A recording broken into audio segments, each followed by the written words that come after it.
Sumiklab ang magkahiwalay na sunog kaninang madaling araw sa Maynila at Quezon City. Yan ang umaarangkadang balita ni Lester Aler. Sumiklab ang dalawang magkakahiwalay na sunog sa Maynila at Quezon City madaling araw kanina. Sa Quezon City, muling nagkasunog sa Nia Road makalipas ang mahigit isang buwan matapos ang malawakang sunog. Nagsimula ang sunog mag-aalauna ng madaling araw kung saan umabot sa ikatlong alarma. Batay sa inisyal na investigasyon ng Bureau of Fire Protection, nagsimula umano ang apoy sa ilang mga bahay na una ng tinupok ng sunog noong March 6. Galing po sa isang partially damaged na bahay yung nasunog ng nakaraan. Pero walang nakatira, bakante. And wala ring supply ng kuryente. Naging pahirapan para sa hanay ng bombero na apulahin ang sunog dahil bukod sa open area ang pinagmulan ng sunog, kakulangan din sa supply ng tubig ang nagpapabagal sa pag-apula.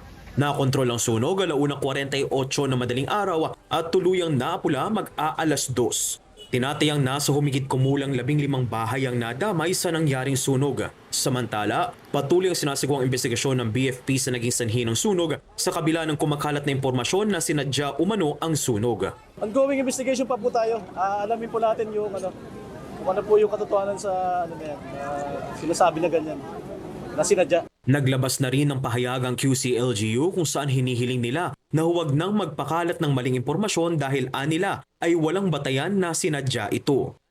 Sa Maynila naman, isang residential area malapit sa paaralan at ospital naman ang nilamon ng apoy sa May Haligi Street, Santa Cruz.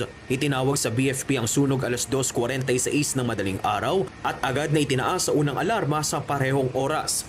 Umabot hanggang ika-4 na alarma ang sunog na nirespondihan nang hindi bababa sa 100 fire trucks mula sa BFP at fire volunteers. Naging hamon sa BFP ang pagpatay sa apoy dahil sa masikip na daan. Yung fault alarm naman natin, ma'am, pinangunahan lang kasi natin para hindi madamay yung school. Sa kabila nito, nadamay pa rin ang isang palapag ng paaralan. Nakontrol ang sunog alas 5:06 ng umaga at naapula alas 6:14. Patuloy naman ang sinasagawang mapping operations ng Manila BFP upang malaman ang naging sanhi ng sunog at halaga ng ari-ariang natupo. Ako si Lester Aler ng PRTV News, nagseserbisyo para sa Pilipino.